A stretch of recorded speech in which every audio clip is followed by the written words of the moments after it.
Shalom. Selamat berjumpa bagi kita dalam ibadah minggu pagi hari ini. Bapak, Mama, saudara-saudara yang saya kasih di dalam Tuhan kita Yesus Kristus, tema yang akan kita renungkan bersama pada ibadah pagi hari ini yaitu Yesus untuk orang-orang disabilitas. Bapak, Mama, saudara-saudara yang saya kasih di dalam Tuhan, tema ini bisa menimbulkan perdebatan. Kenapa, Bapak, Mama? Karena terkesan membatasi makna kehadiran Yesus sebagai Tuhan bagi semua umat jutaan. Bapak, Mama, saudara-saudara, apa itu disabilitas? Saya percaya banyak orang tahu. Disabilitas adalah mereka yang memiliki kondisi yang mempengaruhi fisik, mental, intelektual, atau sensorik seseorang. Bapak, Mama, saudara-saudara yang saya kasih di dalam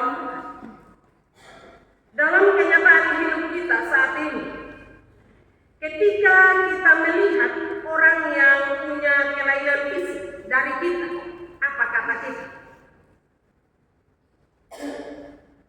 Padahal itu orang itu Tuhan pendeta subaptis dengan namanya.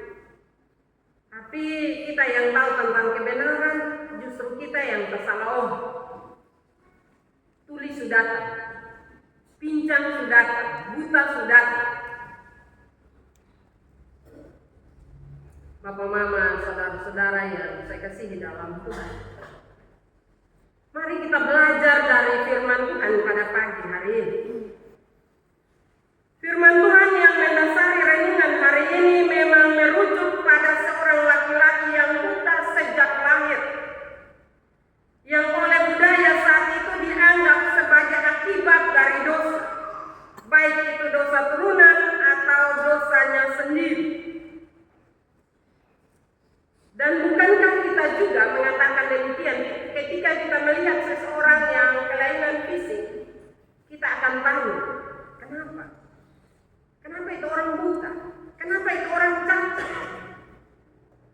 Dan berbagai pendapat selalu kita kemukakan. Ada yang bilang mungkin itu dosa orang tua, atau itu mungkin dia pun salah, dan seterusnya.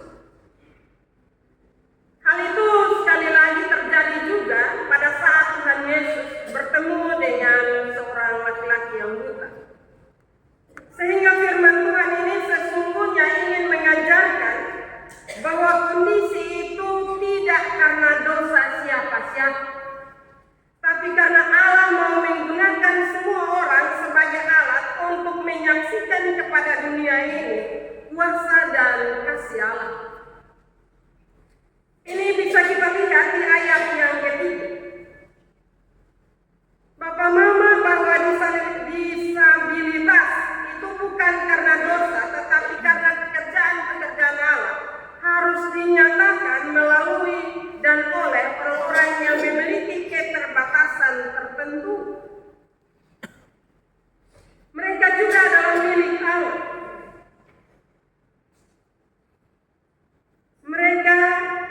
Lewat mereka, Allah mau menyatakan kuasa-Nya kepada mereka, dan juga Allah mau menyatakan kasih-Nya, agar kasih Allah harus tersambung. Karena itu, Bapak, Mama, firman Tuhan ini Tuhan Yesus memberi perhatian khusus kepada orang-orang disabilitas. Tuhan Yesus hadir di situ untuk laki-laki yang buta ini. Bapak, Mama, mari kita lihat beberapa pesan iman yang disampaikan dalam Injil Yohanes ini untuk mengenal lebih dalam makna kehadiran saudara-saudara kita, orang tua kita, anak-anak kita yang memiliki keterbatasan tertentu di sekitar hidup kita. Bagaimana kita memperlakukan mereka? Kadang ketika seseorang memiliki anak, orang tua, atau keluarga yang mungkin buta, tuli, atau juga punya kelainan fisik, kadang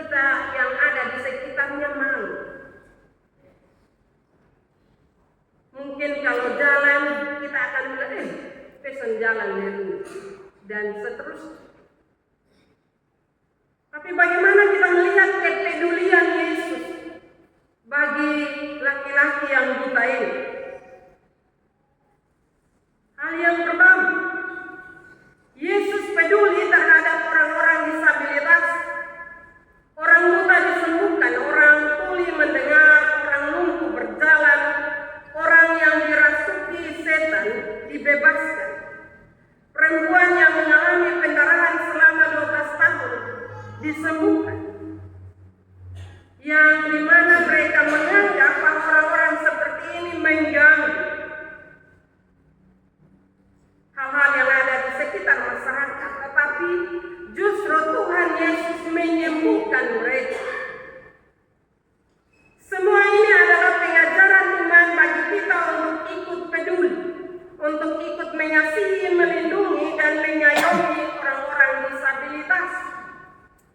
Dengan kebenaran firman ini mau mengajarkan kita untuk merubah pola pikir kita, perilaku kita bagi orang-orang yang punya kelemahan atau punya kekurangan fisik. Sehingga kita tidak hanya olok mereka, tetapi apa tanggung jawab kita? Apa wujud kasih kita? Apa wujud perhatian kita bagi mereka?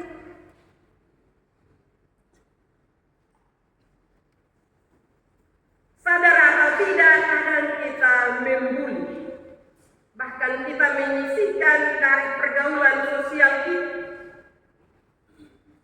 Banyak orang di sekitar kita yang mengalami disabilitas, bukan karena kehendaknya, tetapi mereka diizinkan ada di sekitar kita agar kita bisa melakukan kehendak Allah untuk mengasihi. Banyak orang berjalan melewati orang buta itu, tetapi Tuhan Yesus berhenti dan menyatakan kasih-Nya kepadanya. Dan kasih Allah itu sudah dianugerahkan kepada setiap kita, sehingga tidak ada alasan bagi kita untuk tidak mengasihi saudara-saudara kita yang menyandang disabilitas.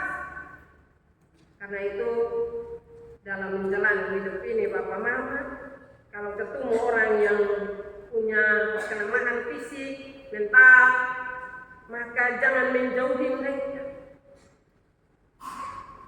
Apakah dalam menjalani kehidupan ini sebagai orang-orang yang normal secara fisik, mental, kita sudah mendoakan orang-orang yang punya kekurangan itu? Atau jangan sampai Bapak Mama, kita sebagai orang yang beriman dan percaya kepada Tuhan, ketika ini orang dong datang duduk dekat sang potong bangun di sini, sadar atau tidak Bapak Mama, dalam perjalanan kehidupan kita, kadang kita risih, siapa mau duduk dekat itu orang, tuli lain, bintang lain, buta lain, dan bahkan ada bahasa-bahasa yang kita keluarkan itu kadang menyakitkan. Tapi firman Tuhan pagi hari ini memberi pelajaran berharga bagi kita. Soalnya ada orang yang lahir mau buta, atau tidak ada orang yang mau lahir karena tunjang. Kadang kalau itu terjadi dalam kehidupan keluarga kita, perhatian kita akan berkurang. Kita akan merasa bahwa orang-orang yang mungkin lahir buta, pincang, tuli, itu menyusahkan kita. Dan kadang Bapak Mama, sadar atau tidak, anak-anak, kalau orang tuanya mungkin tuli, dan panggil anaknya, dan dia menyaut atau orang tua mendengar, anak ngomong apa? Dasar tuli. Bapak Mama, saudara-saudara yang saya kasih di dalam Tuhan, sekali lagi kebenaran firman Tuhan pada pagi hari ini, tidak ada orang yang mau tuli, buta, pincang, dan lain sebagainya. Tetapi ketika ada di tengah-tengah kita, Bapak Mama, sebenarnya Tuhan Yesus menginginkan sesuatu yang lain dari kita, yaitu memberi perhatian, mengayomi mereka, mendoakan mereka, membimbing mereka, membawa mereka keluar. Karena kadang kalau ketemu orang tua dong atau keluarga begitu, ketemu takut bahwa jalan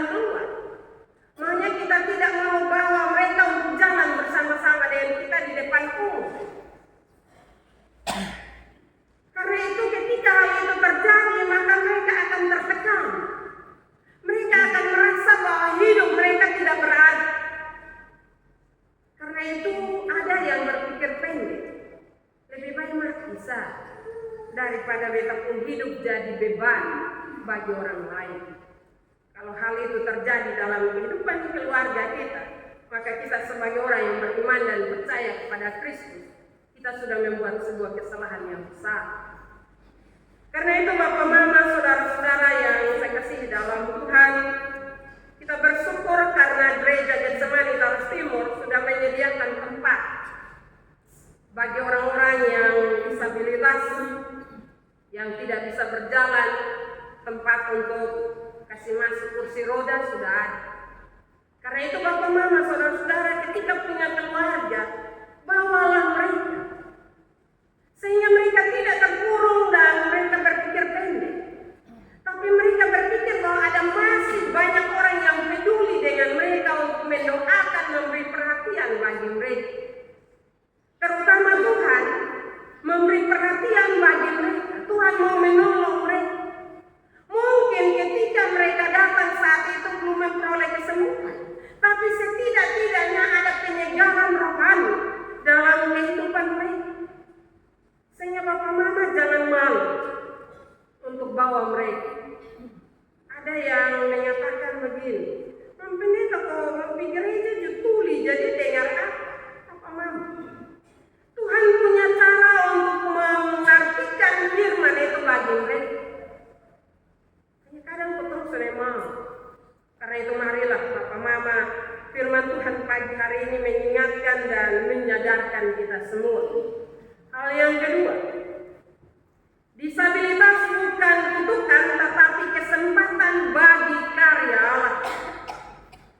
Saudara-saudara yang dikasihi Tuhan Yesus, Tuhan Yesus menolak dengan tegas stigma sosial dari para murid yang memandang orang buta itu sebagai akibat dari kutukan.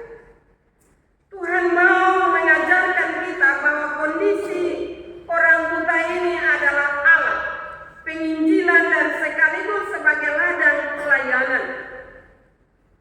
Mereka hadir agar iman bisa bertumbuh melalui pelayanan dan cinta kasih yang kita berikan kepada mereka.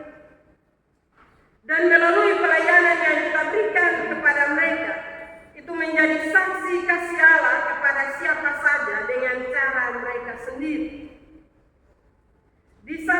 Disabilitas bukan hukuman, bukan aib. Karena Allah tidak menganugerahkan aib, tapi Tuhan Yesus menyatakan itu adalah ladang bagi penyataan kasih Allah. Ladang pelayanan bagi kita.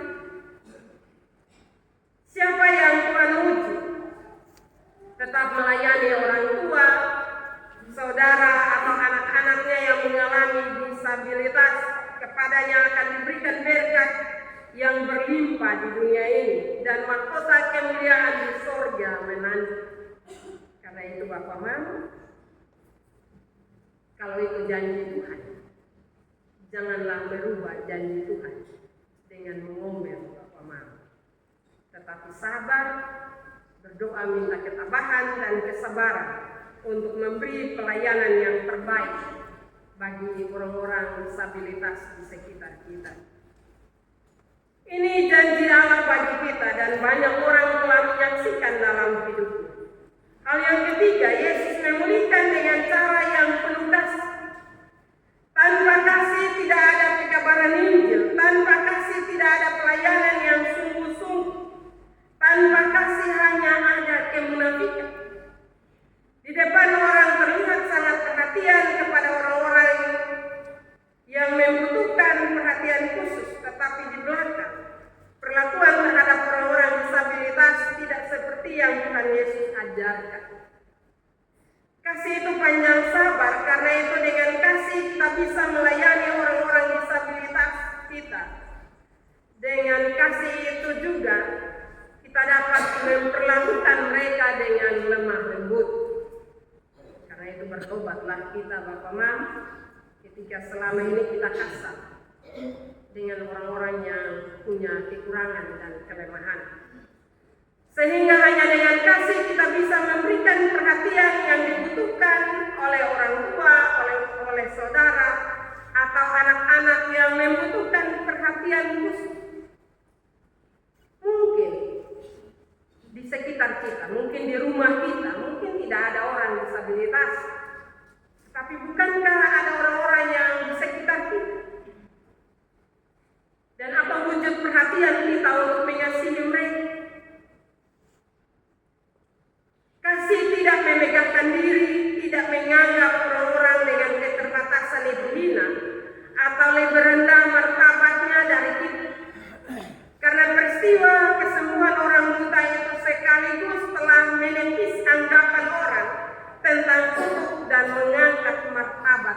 tersebut.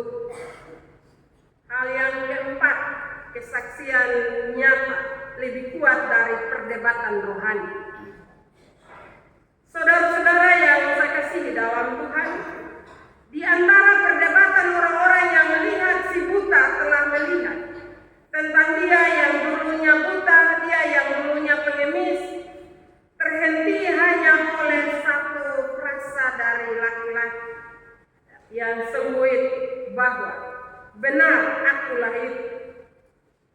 Kesaksian singkat ini menghentikan semua prasangka, dugaan, dan pertentangan pendapat, lalu pergi mencari Yesus. Memang benar Papa Mama bahwa orang-orang Yahudi mencari Yesus. Ada yang mencari Yesus untuk benar-benar mau tahu mujizat yang Yesus buat, tetapi ada yang mencari Yesus dengan berupaya untuk menyingkirkan Yesus. Tetapi dengan hal itu mereka semua berupaya untuk mencari Yesus. Mereka bertanya, di manakah Yesus itu? Hanya dengan kesaksian orang-orang disabilitas yang mendapat perhatian dan cinta kasih kita, banyak orang akan mencari Yesus. Karena itu Bapak Mama, mungkin iman kita belum mampu menyembuhkan mereka, tapi kasih kita bisa membuat iman, pengharapan dan kasih dalam diri orang-orang yang disabilitas lebih kuat dan lebih besar kepada Tuhan Yesus.